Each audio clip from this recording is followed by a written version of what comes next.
agora Sub40, o programa de entrevistas de Ópera Mundi com Breno Altman. Boa noite. Hoje é 4 de março de 2021. Começa agora mais uma edição do programa Sub40. Nosso propósito é entrevistar convidados e convidadas que representam uma nova geração de lutadores, pensadores e realizadores. Homens e mulheres de até 40 anos, às vezes um pouquinho mais, que são referências no mundo do trabalho, da cultura e do esporte, das leis, da comunicação e da política. Nosso convidado de hoje é Humberto Matos, youtuber, professor de história e educador popular. Além das perguntas que serão feitas por mim, nossos espectadores e espectadoras também poderão apresentar questões. Basta escrevê-las na área de bate-papo do YouTube e do Facebook. Na medida do possível, essas perguntas serão encaminhadas ao nosso convidado. Boa noite, Humberto. Obrigado por aceitar nosso convite. Eu que agradeço o convite, Breno. É sempre um prazer estar levando as coisas que eu tenho defendido há tanto tempo aqui na internet para mais pessoas, e eu acompanho o teu trabalho já há algum tempo como um jornalista sério que eu sei que tu é. Então, fiquei muito feliz pelo convite e, enfim, espero que nós tenhamos um bom papo, que todos saiamos felizes e que a gente possa colaborar com um pouco da nossa experiência, da nossa luta, nesse momento tão difícil que a gente está passando atualmente aqui no Brasil. Humberto, minha primeira pergunta faz parte do protocolo aqui do programa. Você está dentro da categoria Sub-40? Sim, ainda estou. Eu sou da geração de 81, mas eu ainda não fiz aniversário. Eu tenho 39 anos, Breno. Eu já sou jovem há mais tempo. Batendo na trave do Sub-40. Humberto, conte para nós qual a tua trajetória, de onde veio e para onde foi. Bacana. Cara, eu sou professor desde 2005, né? Eu leciono desde 2005, me formei em 2006, né? Sou licenciado em História e tenho uma trajetória bastante grande no ensino básico, né? Ensino fundamental, médio. Eu trabalhei alguns anos também no ensino superior, trabalhei com cursinhos pré-vestibular, com cursinhos preparatórios para concurso. E pelo menos desde 2013 eu senti uma necessidade muito grande para levar as coisas que eu estudava, as coisas que eu pensava, que eu acreditava, para além das escolas, e aí surgiu o projeto Sai da Matrix, que a princípio era um projeto com ex-alunos, tinha uma ideia de formar uma militância local. Eu vivo no litoral norte aqui do Rio Grande do Sul. Me perdoe de te interromper, você é do Rio Grande do Sul, né? Sim, eu sou natural de Porto Alegre e estou atualmente em Osório, que é basicamente região metropolitana de Porto Alegre. Litoral norte fica a 100 quilômetros da capital. E como eu ia dizendo, das coisas que eu pensei lá em 2013, finalzinho de 2013 para 2014, de todas as estratégias de militância, a que acabou dando certo foi meu canal no YouTube. Eu já tenho aí 6 anos de caminhada no YouTube, estamos aí com 105 mil inscritos. E, enfim, eu procuro, né, hoje em dia, ser uma voz naquilo que eu tenho chamado muito a atenção, que é a elevação da consciência de classe. Eu acho que nós estamos num momento crucial onde a luta de classes está mais extremada em função da atual conjuntura global, o momento atual do capitalismo. Então nós precisamos discutir essas questões, e eu senti na época uma necessidade muito grande de levar as questões, sobretudo do marxismo, a questão do leninismo, a questão da revolução, porque essas coisas parece que em algum momento não podiam mais ser ditas. Aquela história lá do fim da história, aquela coisa toda, eu acho que isso fez um mal muito grande para uma parte da esquerda, sobretudo a esquerda radical. Então, esse é o flanco que eu procuro ocupar aqui. Eu me centrei mais nas questões do marxismo ligadas à economia, que eu venho estudando há bastante tempo, e procuro fazer um trabalho de divulgação, um trabalho de agitação política também. Eu me considero um divulgador marxista no YouTube e, claro, sou um militante hoje, atuando no PSOL, tentando construir uma alternativa coletiva a essa situação que a gente está vivendo. Humberto, deixa eu entender um pouco melhor da sua trajetória lá atrás. Na sua família, O ambiente da sua família era um ambiente politizado? Ou você veio a ter contato com a política e com o marxismo em outra etapa da vida? O marxismo entrou na minha vida somente na faculdade, tá? Eu estudei em escola pública a vida inteira e só Sempre em Porto Alegre? na verdade não, na verdade com 4 anos eu saí de Porto Alegre, vim para o litoral e eu fiz toda a minha vamos dizer, essa história na escola, educação de base, em escola pública de periferia, e foi só na faculdade que eu conheci o marxismo. Eu nunca tinha ouvido falar em Karl Marx, eu não sabia o que é isso. Foi no primeiro semestre do curso de História que me foi apresentado esse debate, e aí foi onde eu comecei a minha caminhada. Enquanto a política, bom, aí tem uma questão também que sempre houve discussão dentro da minha família. Nós somos de família pobre aqui, eu e minha irmã, porém, a minha mãe era professora e que teve alguma atuação na política. Era professora do quê? Ela é formada em pedagogia, ela atuava dando aula no antigo curso normal, ou magistério, não sei como é que está sendo chamado hoje em dia, né? Que preparava professores, né? Mas a minha mãe, então, ela fez esse curso e depois ela chegou a atuar na política quando jovem, mas era uma outra realidade numa cidade de 5.000 habitantes, que era onde nós vivíamos, mas de alguma maneira me ajudou a ter algum nível de politização. Então, quando eu chego... Você disse que ela atuava na política ou que ela tinha simpatia pelo trabalhismo? Na verdade, não. A tradição, até na minha família, era mais ligada à direita, vamos dizer assim. A minha mãe, hoje, ela é uma pessoa de esquerda, até porque ela é uma pessoa muito sensível, mas na época, como é que eu posso te explicar, Breno? A minha avó, ela era uma pessoa, a mãe da minha mãe, que era udenista, tá? Udenista. A minha mãe era afiliada à Arena, que depois se transformou em PDS. Ela exerceu cargos no PDS, era malufista em algum momento da vida, e porém hoje ela tem um pensamento completamente diferente em relação a isso. Então, vamos dizer assim, eu fui o primeiro esquerdinha da família e levei toda a família. Eu costumo dizer que eu livrei meu pai de ser um bolsominion. Hoje ele briga na internet com os amigos Sua dele. mãe tinha essa atividade profissional e política, e teu pai?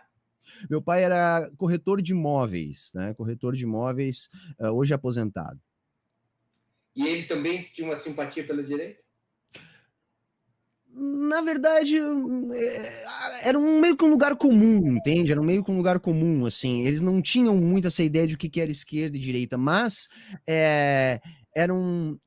Eu vejo, olhando para trás, como ciclos sociais, sabe? Os ciclos sociais era mais forte na cidade, esses grupos mais alinhados ao antigo PDS, né? Por exemplo, a minha cidade, onde eu vivi, Breno, sofreu intervenção militar, né? Quando a cidade se emancipou, chegou aqui um general, na mesma época, nem o prefeito que ganhou a eleição não chegou a assumir. E aí, então, uma cidade bem provinciana que cresceu muito em função dessa intervenção, porque logo se instalou como é que eu posso chamar? É um braço da Petrobras, é o TEDUT, onde tinham terminais de distribuição de nafta, né, aqui na região, e isso provocou um certo salto de desenvolvimento numa cidade que não tinha nada. Então foi considerado zona de segurança nacional e uma intervenção militar. E a minha mãe já estava ligada na educação nessa época, e aí então ela acabou fazendo parte desse grupo político. Entende? E não havia, pelo menos a impressão que eu tenho, a noção do que estava acontecendo no Brasil, pelo menos nos círculos onde a minha família estava inserida, vamos dizer assim. A minha mãe estava preocupada apenas em fazer um bom trabalho na educação, lá na escola que ela era diretora, em cuidar dos alunos e cuidar do seu ambiente local.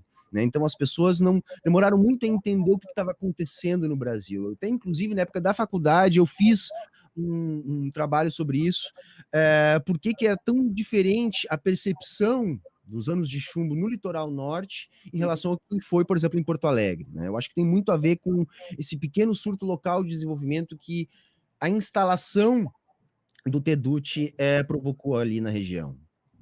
Agora, e o que te leva a fazer faculdade de História? Sempre uma carreira de estudos que normalmente se vincula a uma certa preocupação progressista, majoritariamente, né? Eu não tinha nenhum tipo de Fazer história. entendimento desse tipo. Veja, Breno, eu entendia a política a partir daquela ótica da paixão da minha mãe. A minha mãe era uma pessoa que a política era uma coisa das pessoas serem boas e terem boas intenções e então fazerem boa política. Uhum. Então, quando eu entro para o curso de História, a minha preocupação era simplesmente assim, eu terminei o ensino médio e eu preciso trabalhar. E a visão que eu tinha é que não há mercado de trabalho nenhum aqui nessa região. É uma região extremamente pobre. Então, eu entrei na faculdade de História muito mais pensando em ser um professor do que ser um historiador. Eu fui conhecendo as outras questões depois. Eu tinha na mente, naquela época, apenas poder ter uma profissão que garantisse a minha subsistência. Foi para isso que eu entrei no curso de História. Então, era uma coisa muito mais simples na minha vida naquela época. Eu era uma pessoa. Eu trabalho desde muito jovem, sabe, Breno? Eu fui motoboy, eu fui pintor, eu fui garçom. A minha vida sempre foi muito difícil. Então, ter um curso superior era meio que uma necessidade para a gente.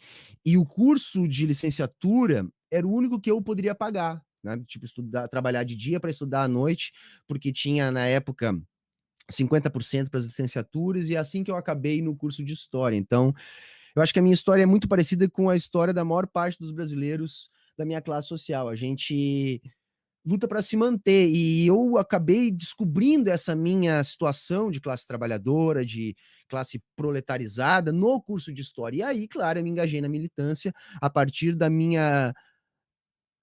meu entendimento que a faculdade me proporcionou, sobretudo a minha aproximação com o marxismo a partir de alguns professores que acabaram me levando a ler lá o Manifesto, que foi a primeira obra do Marx que eu li, e depois segui estudando isso e procurando entender cada vez mais. Então, na verdade, é isso.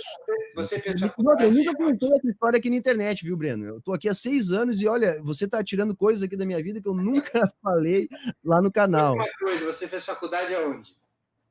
Fiz Em qual faculdade, faculdade de faculdade em história? Osório, né? Até o meu curso foi dizimado depois Mas qual é? do Uma golpe, né? universidade pública ou privada? Privada, né? A universidade pública para nós aqui é uma coisa que só uma pequena parcela tem acesso, porque é mais caro, entende, Breno? Para eu ir morar em Porto Alegre ou para eu estudar em Porto Alegre, seria muito mais caro do que eu fazer uma faculdade privada. Então, o que eu fiz na Facus, né, da Rede Senec, tá? É a faculdade que eu fiz.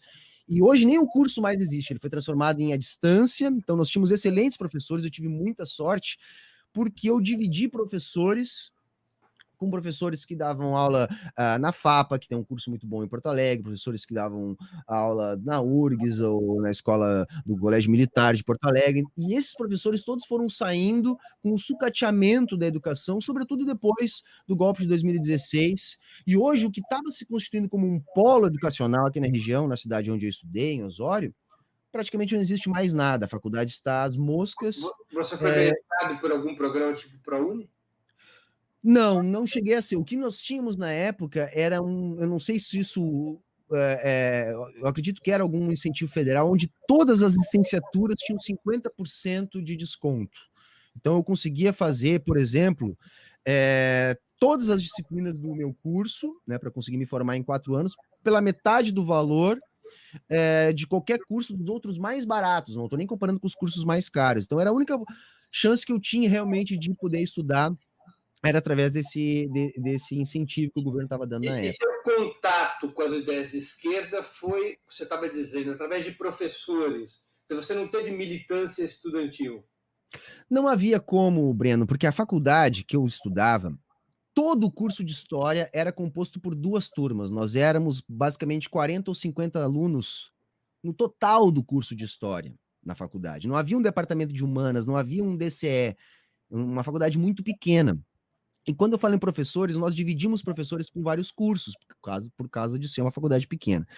E nós tínhamos basicamente 2 linhas de professores. Nós tínhamos ali os marxistas e nós tínhamos os pós-estruturalistas. Até os marxistas eram minoria no meu curso, né? Então era uma coisa muito mais Deleuze, Foucault e por aí vai do que Marx e Engels. Entretanto, eu achava muito mais contundente as respostas que o marxismo dava para a história, o peso do marxismo dentro da história, da historiografia, é muito forte, e isso me atraiu bastante. E foi a partir daí que, aí sim, foi durante a faculdade que eu procurei um partido para me filiar, foi durante a faculdade que eu comecei a procurar me engajar nos movimentos, estar mais ativo, mas foi somente depois, já como professor, que eu senti uma necessidade maior de ir para além da educação, porque eu tinha uma mentalidade muito ingênua na época da faculdade, que se eu fosse um bom professor, um professor transformador, a minha atividade pedagógica ajudaria a transformar o mundo. E não que isso seja errado, mas eu acho que a gente está num momento tão dramático da luta de classe que a gente que tem um pouquinho mais de ciência do que está acontecendo, nós temos que ir além. E foi por isso que eu acabei saindo do magistério para o YouTube. E se tu me permite só colocar mais uma coisa, Breno, eu era uma pessoa que eu tive uma ascensão muito rápida na minha carreira do magistério. Eu, com 24 anos, eu já lecionava, com 26 anos eu já tinha lotado a minha carga horária. Quando eu me formei, eu trabalhava na melhor escola particular de toda a região aqui do Litoral Norte, eu era reconhecido entre os meus colegas, eu dava aula 60 horas, né? Na verdade, até mais. Médio você dava aula? Médio, fundamental e no superior, num polo da Universidade Luterana do Brasil que tinha em Tramandaí, eu cheguei a trabalhar também durante 6 anos. Então eu tive, assim, dentro do que tinha de possibilidades, sucesso, entre aspas. E eu estava literalmente esgotado, trabalhava de segunda a sexta, manhã, tarde e noite, sempre naquela coisa de tentar dar o meu melhor, e eu via que não estava adiantando. A partir do momento que eu comecei a minha militância partidária no YouTube, junto à esquerda radical, eu comecei a sofrer perseguição, eu perdi o emprego na minha escola particular, eu perdi o emprego em cursinho, depois eu sofri uma série de perseguições, até que hoje em dia eu só não perdi um emprego, que é aquele no concurso que eu passei lá atrás, que eu sou professor nomeado no município de Xangri-Lá. Todos os outros empregos que eu tinha, eu fui perdendo nesse meio tempo. Então, é só um parênteses para dizer que a militância, a gente tem que estar preparado para enfrentar esse tipo de adversidade. Mas isso não me enfraquece, ao contrário, isso só me dá mais gana de continuar lutando, porque é assim que o capital, é assim que a sociedade faz para nos desencorajar, né? E manter a gente sempre nesse imobilismo, dizer não dá para fazer nada mesmo. Não dá, gente, nós temos que fazer. Aliás, está cada vez mais urgente que a gente faça, é uma questão de sobrevivência. Você está mutado, Breno. Isso. Você antes nos contava que nessa etapa você se decide incorporar um canal de YouTube à tua atividade militante e pedagógica. Com qual projeto? Aliás, eu vou emendar uma outra pergunta. Há público para a difusão do marxismo, especialmente em questões econômicas? Veja, eu cheguei na questão econômica a partir do marxismo e fiz um caminho um pouco enviesado, tá? E aí eu vou responder as tuas duas perguntas, mas eu preciso colocar dessa maneira, porque o marxismo muitas vezes é acusado de economicista, né? Eu discordo veementemente dessa afirmação, mas é que estruturalmente as relações de produção, elas são determinantes naquilo que é, vamos dizer assim, a ótica mais abstrata do que a gente pode tirar da sociedade. Quando eu cheguei no YouTube, havia quase que consenso de que o marxismo é analfabeto em relação à economia. E eu não sei nem entender isso, mas eu não sou economista de formação e eu fui buscar estudar muito. Foi uma época que eu estudei muito e fui parar nos economistas clássicos, nos liberais, nos modelos neoliberais, em Keynes e por aí vai. Eu fiz todo esse caminho para depois retornar a Marx. E o que eu notei? Primeiro, não só há espaço para a difusão da economia a partir de um viés marxista, como é radicalmente necessário no momento que nós estamos vivendo. Porque de todas as explicações, mesmo as melhores explicações desenvolvimentistas, as quais eu guardo alguma simpatia em determinado nível de abstração, elas são insuficientes. Falta muito marxismo nas explicações do mainstream econômico e até mesmo para um setor significativo da esquerda. E segundo, há público para o marxismo no YouTube, de fato, muito difícil, Breno. Porém, eu digo isso repetidas vezes aqui. Quando eu comecei, se dizer marxista no YouTube era um sacrilégio tamanho que já criava-se um bloqueio. Eu tenho um quadro do Marx aqui, que você pode ver, antes ele ficava mais em destaque no meu cenário. E as pessoas olhavam e diziam, não, tem um quadro do Marx aí, vou fechar agora mesmo. Mas de tanto insistirmos, né, a galera brinca que quando eu cheguei no YouTube era tudo mato, hoje nós já temos uma rede de comunicadores marxistas aqui no YouTube, né? A gente tem Quantos Sabrina anos tem teu Fernandes. canal no YouTube? Oi? Quantos anos tem teu canal no YouTube? 6 anos, né? 6 anos. Eu já completei 6 anos agora em fevereiro. Não me lembro se dia 24 ou 26. Mas eu fico feliz de nós termos essa rede hoje. Hoje eu não estou sozinho. Hoje nós temos, como eu estava dizendo, Sabrina, temos Jones Manuel, temos o Chavoso, temos Laura, temos, enfim, eu tenho um monte de gente fazendo um trabalho fantástico. Eu não gosto de citar porque eu sempre acabo esquecendo alguém. Mas, então eu me sinto feliz, né, de ver camaradas conquistando espaço, conquistando alcance, porque antes eu me sentia muito sozinho aqui, né? Nós tínhamos alguns comunicadores engatinhando, mas era mais uma frente difusa num progressismo, um progressismo liberal, e hoje nós temos sim, ancorados aqui, um grupo, né, um flanco. E eu acho que, por mais que seja difícil, a gente sofre todo tipo de boicote diariamente. Se não fossem os meus apoiadores, eu não me manteria. Hoje o que me mantém não são mais as visualizações do meu canal, né? Houve uma redução brusca no alcance do meu canal nos últimos meses, mas os apoiadores me mantêm. Então isso faz com que eu acredite que eu devo permanecer aqui, porque por mais difícil que seja essa militância, isso aqui é um ambiente hostil, evidentemente, é necessária essa militância, porque uma vez que a gente consegue fazer a pessoa prestar atenção nas lives, nos cursos, nos vídeos mais cheios de teoria e com referencial teórico, a pessoa não volta mais, a pessoa fica cativa. Então eu procurei fazer esse caminho muito mais difícil. Eu poderia ser um comentador da desgraça, quando eu vi que isso dava ibope no YouTube há 4 anos atrás, e hoje está com a vida tranquila, como um youtuber de sucesso. Não, eu optei pelo caminho que eu julgo ser o caminho melhor, que é o caminho da libertação de todos nós, que é o que eu estou defendendo, a elevação da consciência de classe. Um dos teus vídeos tem o título Quanto mais liberal, pior a economia. Por que você acha isso? É um recorte da live, né? Uns vídeos curtos que eu faço com recorte da live, coloquei. Porque eu acho isso mesmo, tá? Primeiro porque, assim, o mainstream liberal trabalha exclusivamente com ideologia, tá? Ideologia não apenas como um conjunto de crenças que baliza o comportamento, a visão de mundo, mas mais que isso, né? Uma visão de ideologia do ponto de vista marxista. Ou seja, um conjunto de crenças existente para garantir a manutenção da propriedade privada, da lógica do capitalismo no limite.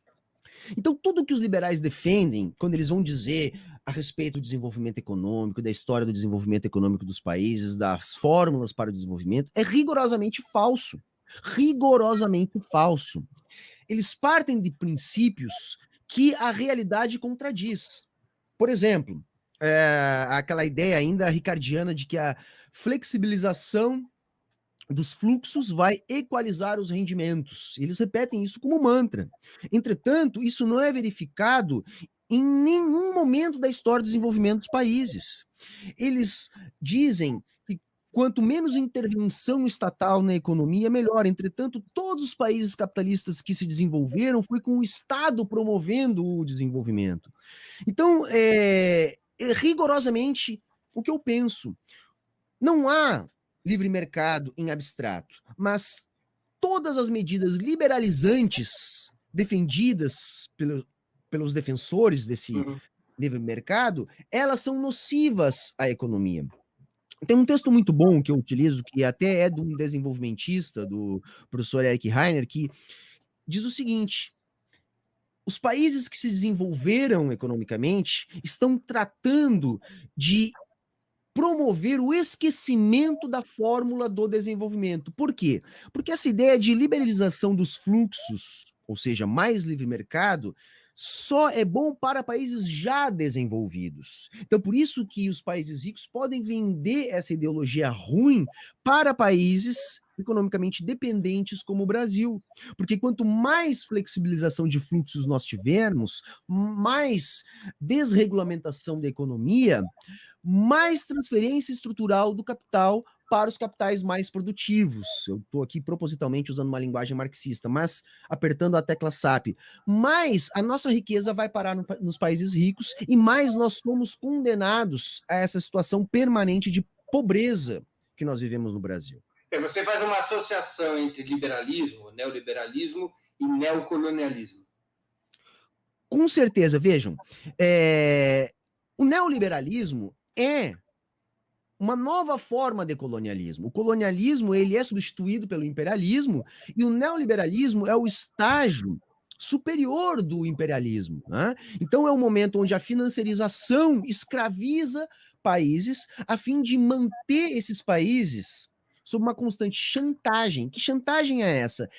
É justamente impedir estes países de promover o que os economistas chamam de catch-up.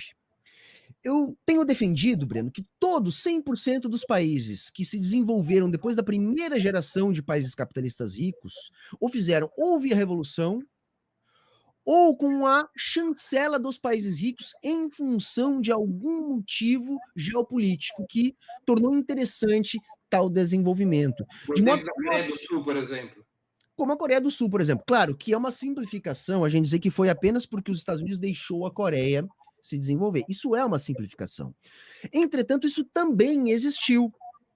Porque as medidas econômicas adotadas pela Coreia, que fizeram com que ela pudesse desenvolver, não seriam permitidas sem antes haver, por exemplo, uma revolução. Eu defendo, por exemplo, que a China está tendo os números econômicos que tem, porque há 70 anos atrás passou por um processo revolucionário. Né? Então, se não fosse isso, nós não teríamos condições da China estar empreendendo o que está empreendendo. Sem entrar aqui no debate se a China é socialista ou não, porque é um debate bastante espinhoso, embora válido. Né? Você acha que a pandemia tem dado razão à tese de que o capitalismo é um sistema que hoje condena a humanidade a viver cada vez pior?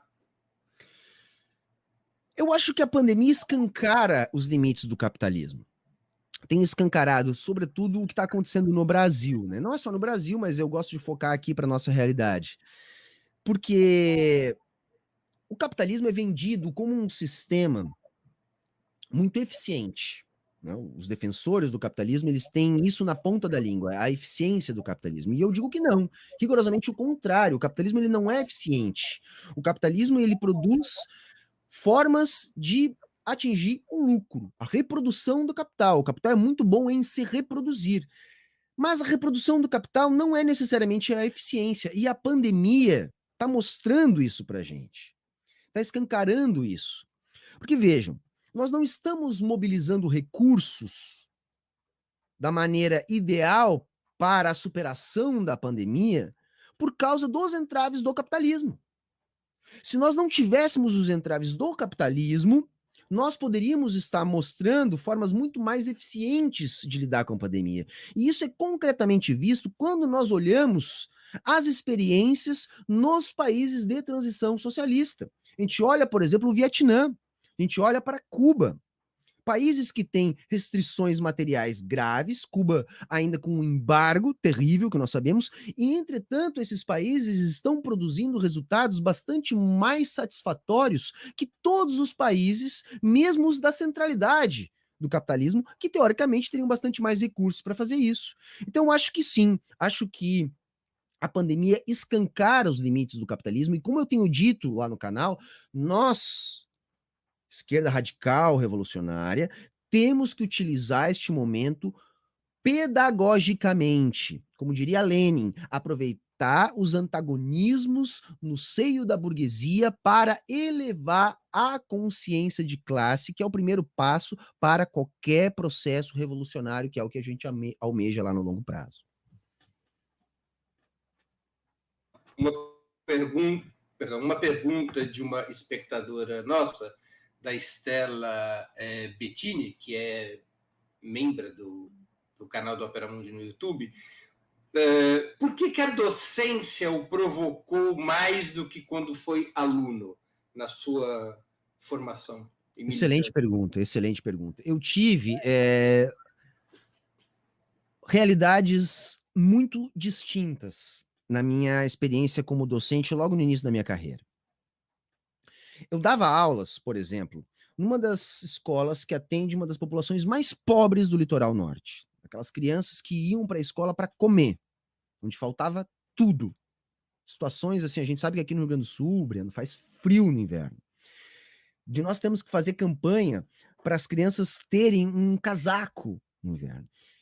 E eu dava aula nessa escola de manhã, algumas vezes por semana de manhã, e outras vezes por semana de manhã eu dava aula na escola mais cara de todo o litoral norte, a escola privada mais cara de todo o litoral norte, onde eu tinha alunos do ensino médio indo de Camaro para a sala de aula, sendo que nem 18 anos tinha.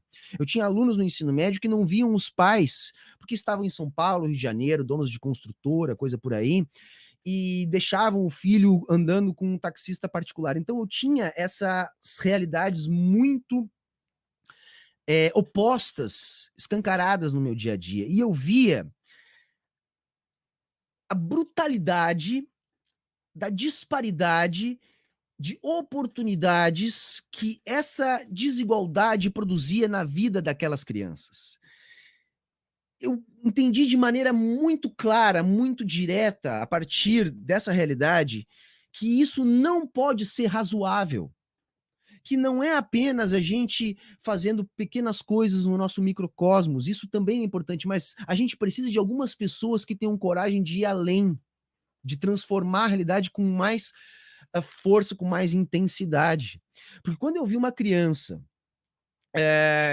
cujos pais estão perdidos no mundo, que cuidando dos filhos, dos irmãos mais jovens, sendo que tem 10 ou 11 anos e que vai para a escola para poder comer, enquanto que outras têm tudo, absolutamente tudo da vida e nunca vão precisar trabalhar e jamais, mesmo nunca trabalhando, vão ter as mesmas condições que aquelas crianças pobres, por mais que aquelas crianças pobres possam trabalhar. Então isso me provocou uma situação que na faculdade a gente não vê. A gente vê coisas interessantíssimas na faculdade. Foi a faculdade que me despertou para o marxismo. Só que nada como a realidade nua e crua da luta de classes esfregada na nossa cara, ainda mais depois que a gente tem alguma base teórica, para despertar o nosso ímpeto revolucionário. E foi isso que me aconteceu ao longo da minha experiência docente. Humberto, as experiências socialistas dos séculos 20 e 21 são positivas para convencer as pessoas de que o capitalismo deve ser superado por outro sistema? Fundamental essa pergunta também, porque veja, parte do que eu falei lá no início, naquela história de que era importante a gente voltar a falar abertamente em revolução, em marxismo, tem a ver com o saldo das experiências socialistas do século XX, aquela ideia do Fukuyama do fim da história, a queda do Muro de Berlim, a demonização da experiência socialista soviética. Vejam, eu tenho defendido que nós temos que fazer uma análise crítica das experiências socialistas do século XX. Criticar não é falar mal, criticar é avaliar com acuidade. Porque é evidente que nós temos muitas coisas que não podem ser repetidas. Portanto, nós temos que olhar para essas questões para aprender o que não deve ser feito, o que deu errado. Entretanto, nós não podemos jogar fora o conjunto do que foi as experiências socialistas a partir daquilo que deu errado. Porque não é só um conjunto de coisas que deram errado.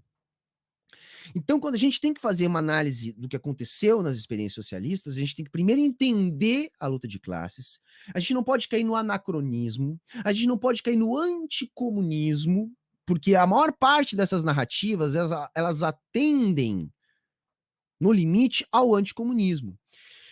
Então, nós temos que ter um entendimento que, ora, todas as experiências socialistas são únicas, por definição, porque socialismo não é modo de produção, é uma etapa de transição. E, portanto, como materialistas, nós temos que entender que as experiências socialistas estão condicionadas à realidade material de sua época e de suas circunstâncias. Então, olhar para essas experiências é mais do que necessário, mas não para rechaçá-las, e sim para compreendê-las na sua totalidade, inclusive o período stalinista. E, sobretudo, o período stalinista.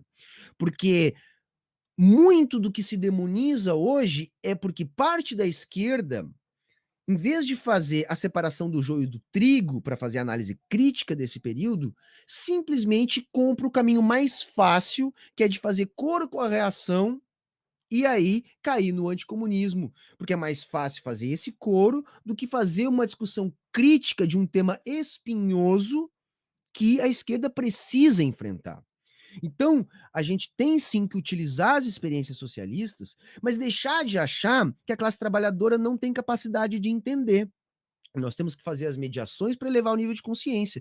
E não simplesmente comprar o discurso mais fácil e dizer, olha, não deu certo, vamos criar um novo socialismo, vamos criar um socialismo diferente. Todo socialismo vai ser diferente, vamos explicar isso. E vamos mostrar que houveram muitos avanços a ponto de fazer a Rússia, que era um dos países mais pobres da Europa, chegasse à União Soviética, que disputava para ser o país mais poderoso do mundo no auge do desenvolvimento do socialismo soviético. Então, alguma coisa deu certo ali também. Vamos olhar para o que deu certo. E até mesmo o que deu errado. Também serve de maneira pedagógica para que a gente consiga entender por que deu errado, né? Sem demonizar e também sem endeusar. Então, a gente precisa fazer a análise concreta da situação concreta. A contraposição teórica mais contundente e viável ao neoliberalismo como doutrina econômica está em Marx ou em Keynes? Muitos estudiosos e militantes da esquerda, afinal, atualmente, defendem alguma variável keynesiana como saída para a superação da lógica neoliberal. Qual é a tua opinião?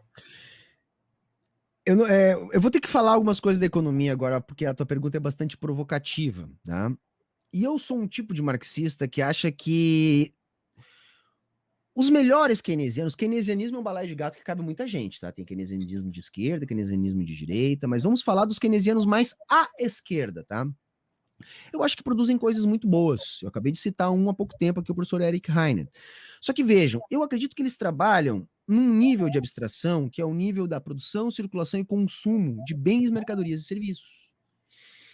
Então há uma dificuldade na maior parte dos keynesianos em compreender a impossibilidade de dissociar economia e política. Então há um limite naquilo que os keynesianos conseguem compreender.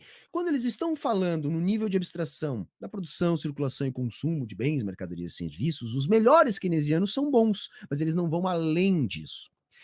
E aí eu vou dizer uma outra situação. Nós marxistas, para conseguir compreender esse nível de abstração e dialogar com neoclássicos, novos clássicos, enfim, economistas do mainstream, não precisamos recorrer a Keynes. Eu gosto muito, Breno, de recorrer a Kalec. Hoje mesmo eu estava lendo Michal Kalec. Eles gostam muito de chamar o Michal Kalec de o keynesiano de esquerda.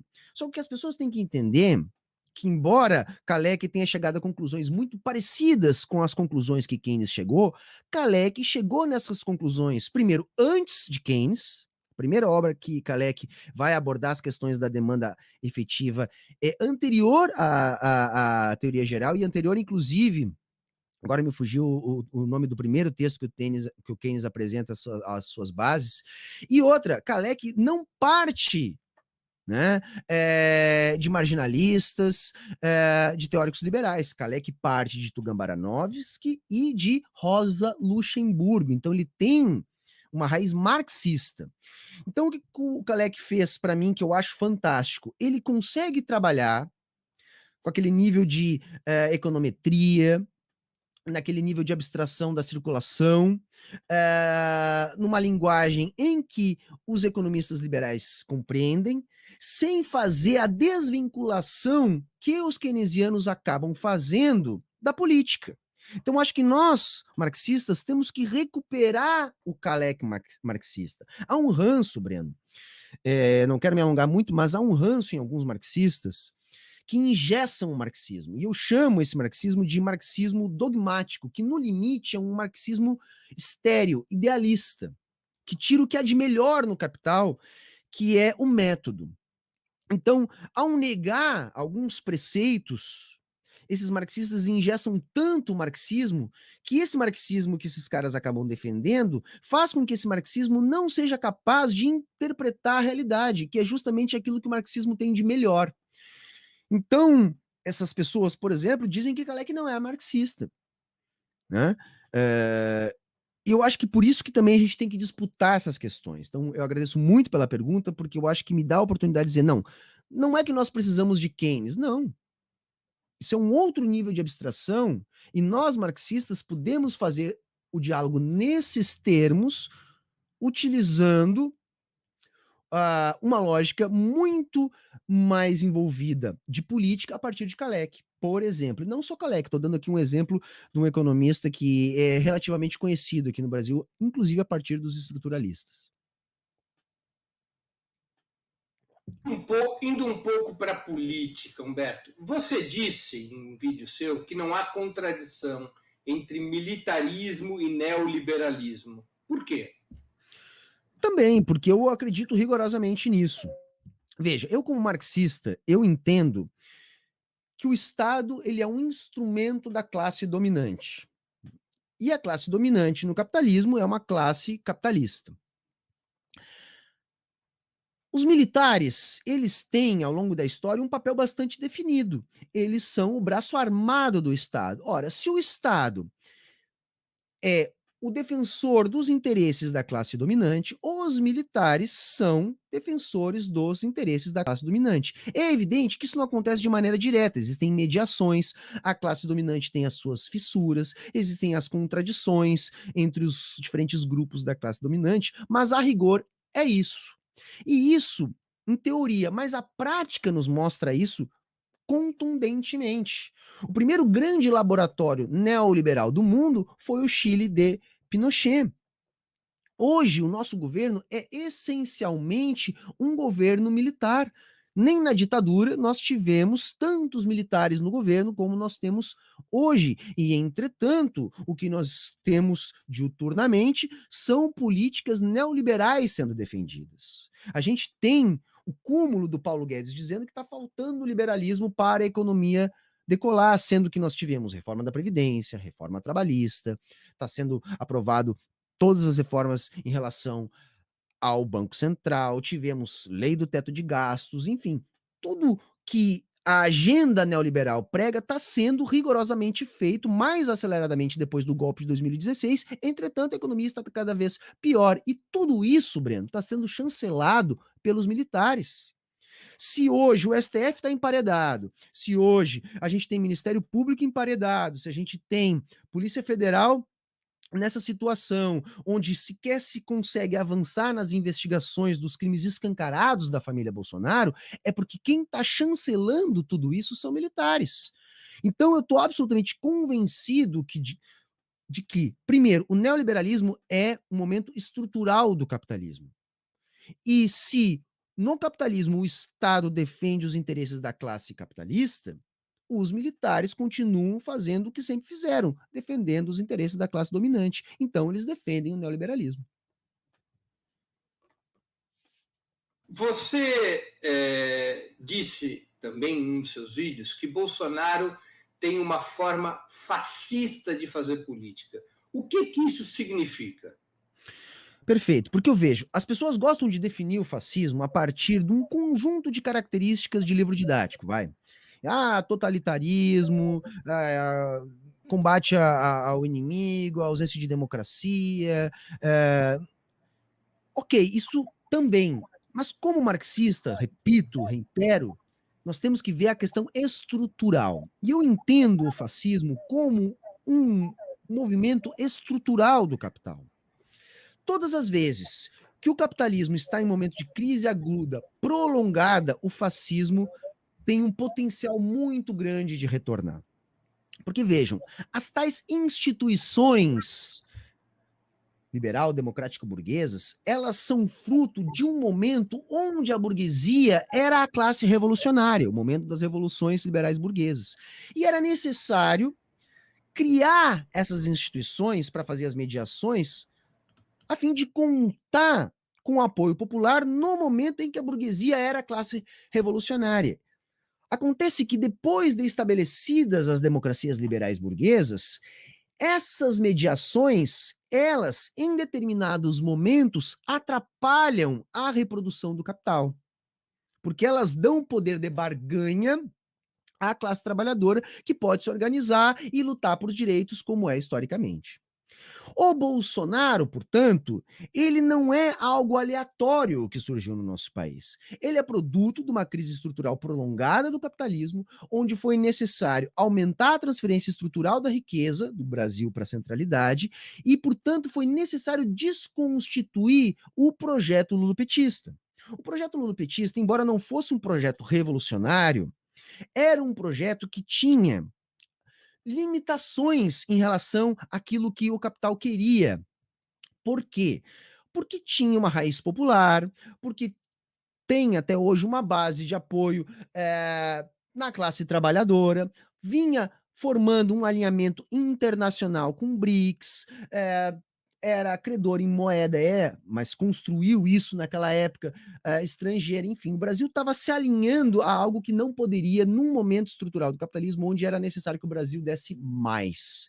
Então, todas as instituições, começando pela propaganda midiática, começaram a ser subvertidas no projeto de desconstituição do PT, que era necessário destruir uma base popular de apoio muito forte para tirar o PT. Então foi feita uma campanha violenta, e o produto desta campanha violenta, mentirosa, é o fascismo. Então precisou-se demonizar Lula, demonizar Dilma, e o produto de tudo isso é o Bolsonaro.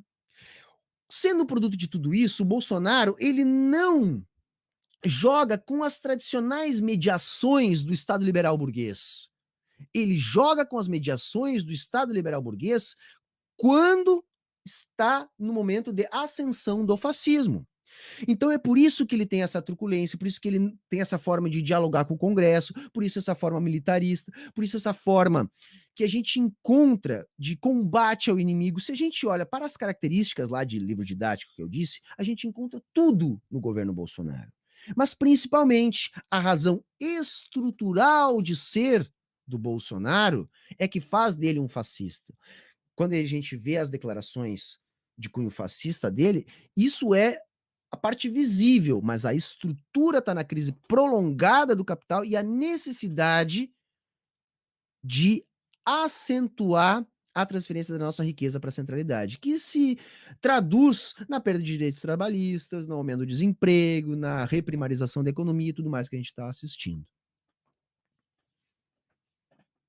Humberto, como é que você explicaria o fato do Bolsonaro, com todas essas agressões aos direitos do povo brasileiro, ainda mais os resultados dramáticos da pandemia e da crise econômica, como você explicaria que o Bolsonaro ainda mantém uma base social de apoio tão forte?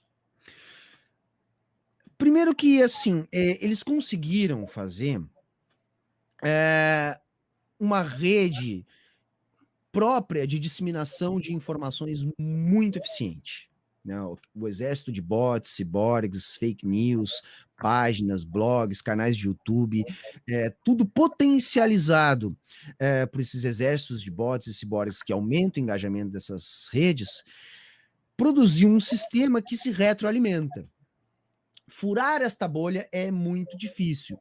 Estamos conseguindo, aos poucos, e isso se reflete na perda de popularidade de Bolsonaro que as últimas pesquisas vêm indicando. E isso só está acontecendo porque nós estamos presenciando no Brasil um genocídio diariamente.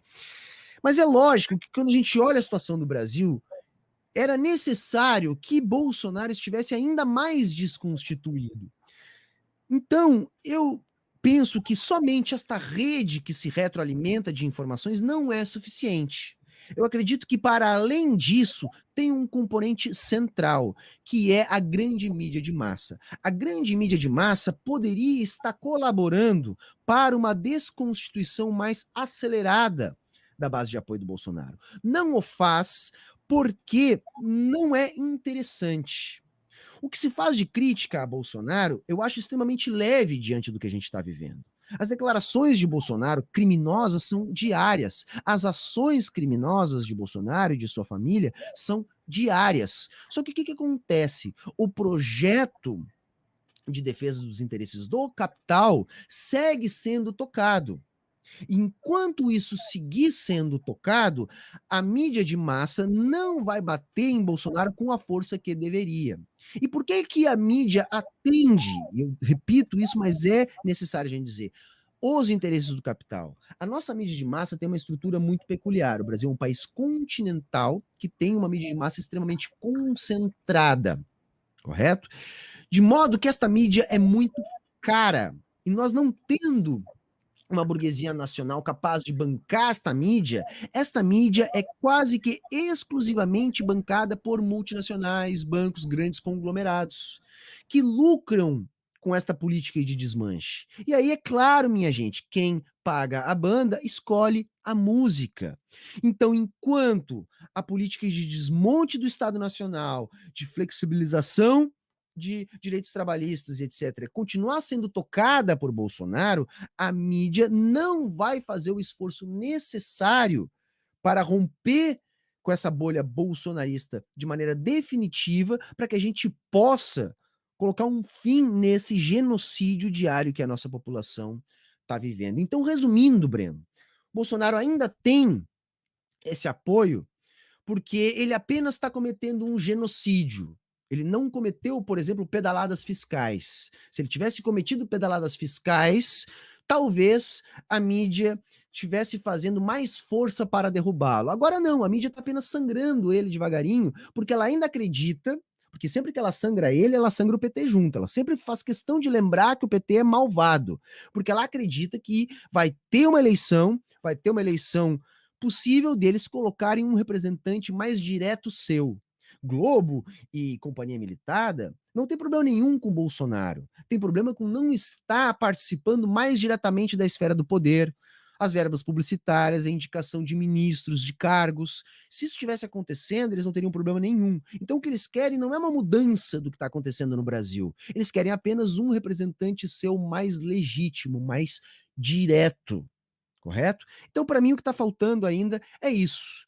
Está faltando o capital querer desconstituir Bolsonaro. Agora sim. Do ponto de vista da esquerda, do ponto de vista das forças populares do país, o que você acha que precisa ser feito, o que precisaria ser feito para derrotar Bolsonaro? É uma pergunta que arranca um suspiro, porque todos nós precisamos dessa resposta. É uma questão de vida. Perguntando de outra maneira, a que horas vem o povo?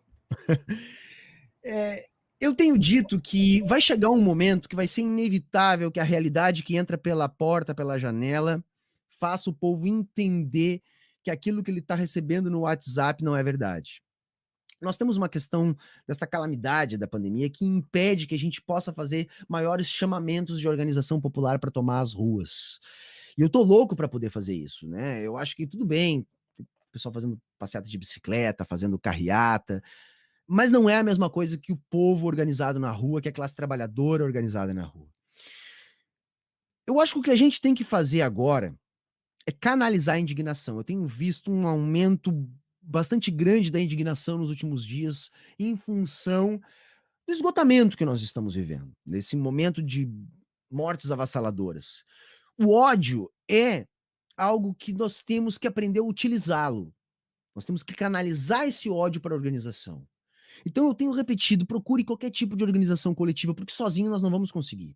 Se a gente chega com esse ódio que é necessário e bom contra o Bolsonaro, em grupos onde a gente pode atuar coletivamente, é onde a gente vai conseguir organizar o povo. Então eu tenho dito, atue, procure um partido político de esquerda, procure um sindicato, procure a sua associação de bairro, procure, enfim, procure se organizar coletivamente. Agora é aquele momento onde a gente precisa diuturnamente, a todos os momentos, conversar, falar com um, com o outro, indicar leituras, indicar mídias, indicar locais de luta, coletivos, para que a gente eleve o nível de consciência. O povo só vai tomar as ruas e fazer o que é preciso quando a consciência tiver evoluído. Eu acho que isso é o fundamental. Agora é trabalho de formiguinha em todos os momentos, em todos os dias, em todos os lugares, porque nós não temos as ferramentas de mídia do capital. E historicamente é assim. Nós temos apenas uns aos outros. A classe trabalhadora trabalha nesse sentido. Então é uma luta de Davi contra Golias. Mas só vai acontecer se nós não deixarmos de acreditar. E para que a gente consiga não deixar de acreditar, a gente tem que se apegar nas pequenas vitórias diárias, porém sem nunca deixar de almejar a grande vitória. Então é elevando o nível de consciência e se organizando coletivamente. Humberto, o que fazer para 2022? O que a esquerda deve fazer para 2022? É a última das grandes perguntas do programa, que a gente já está se aproximando do final. Eu, como leninista, eu acho que a gente não pode abdicar das eleições. As eleições não transformam a realidade, mas são um processo importante, porque é onde todo mundo fica mais suscetível a discutir política, e se o objetivo é levar a consciência de classe, a gente precisa discutir política. Também não gosto daquela ideia da gente focar apenas nas eleições, passando os 4 anos que se tem entre uma eleição presidencial e outra, discutindo projetos de eleição. Eu acho que agora, o que a esquerda tem que procurar fazer? A esquerda foi atacada de uma maneira muito forte, sobretudo de 2016 para cá, e precisa juntar os seus cacos. Juntar os seus cacos, separar o joio do trigo e não cair em ilusão vã de que basta fazermos uma frente ampla a qualquer custo para vencer Bolsonaro. A qualquer custo, nós já vimos que é muito perigoso. Precisamos de frente ampla? Sim, mas essa frente ampla ela tem que ser construída a partir de princípios ideológicos, de orientações políticas, de um norte, e não apenas juntando nomes no sentido de somar votos. Porque quando a gente apenas junta nomes no sentido de somar votos, a gente não percebe que às vezes aquele que está somando de um lado está fazendo perder do outro, se não houver um horizonte político bem definido.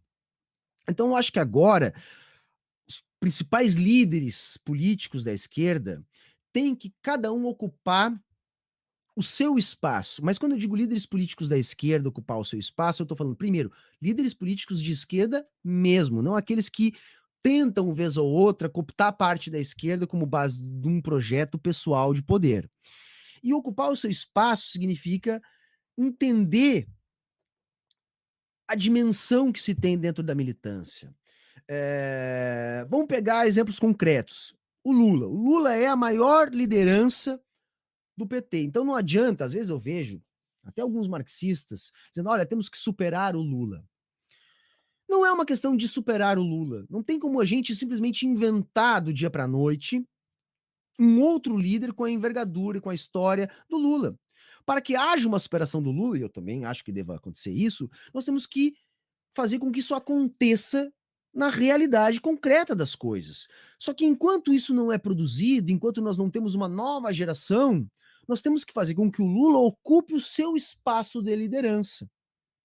Não é exigir do Lula um perfil revolucionário que ele nunca teve, mas exigir dele o espaço que ele sempre ocupou, ocupando o seu espaço de liderança junto aos sindicatos, junto ao MST, junto à classe trabalhadora, junto àquilo que ele sempre construiu muito bem. Eu estou dando um exemplo do Lula, que é o mais conhecido, mas se todos os líderes da esquerda, os demais líderes do PT, do PSOL, do PCB, se eles se dedicarem a construir um projeto para 2022, nós vamos chegar muito melhor do que se a gente simplesmente juntar votos numa aliança feita de qualquer maneira, simplesmente para tentar derrotar Bolsonaro. Eu acho que não, acho que a gente tem que reconstruir o nosso campo e se juntar em torno de um ideal.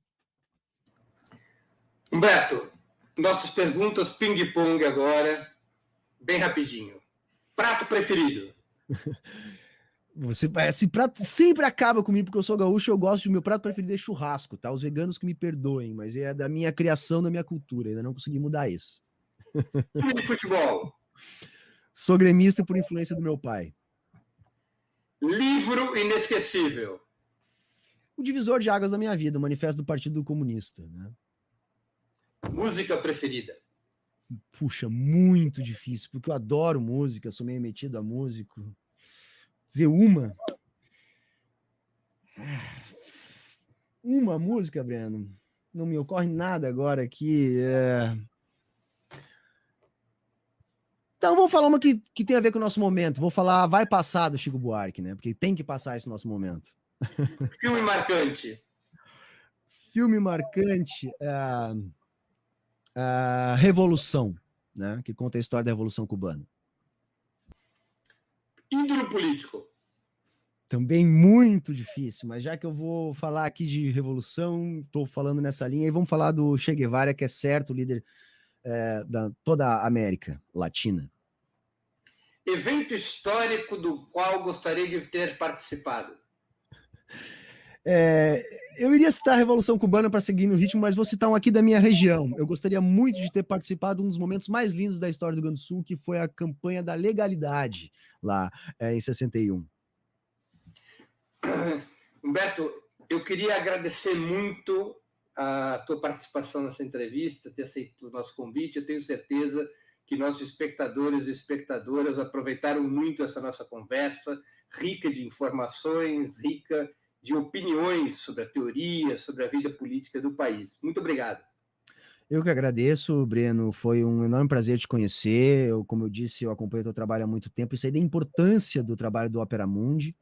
Desejo vida longa ao teu trabalho jornalístico, ao Opera Mundi, a toda a equipe. E sempre que for interessante, que quiserem me convidar, vai ser um enorme prazer estar aqui com vocês.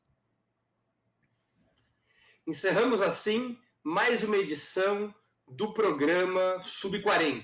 Nós hoje entrevistamos o professor de História, educador popular e youtuber Humberto Matos. Queria agradecer a audiência, a todos que participaram do programa, com perguntas, se inscrevendo no canal do Opera Mundi ou contribuindo com o Superchat. Nós voltaremos a nos ver na próxima edição do Sub-40, no dia 11 de março, quinta-feira próxima, às 20 horas, quando a entrevistada será a deputada federal pernambucana pelo PT, Marília Arraes. Até lá e um grande abraço. Para assistir novamente esse programa, se inscreva no canal do Opera Mundi no YouTube. Curta e compartilhe nossos vídeos, deixe seus comentários. O jornalismo de Opera Mundi é mantido com o seu apoio. Faça uma assinatura solidária em www.operamundi.com.br. Com um pequeno valor mensal, você nos ajuda no desenvolvimento de um jornalismo independente e de qualidade. Obrigado pela audiência e até a próxima.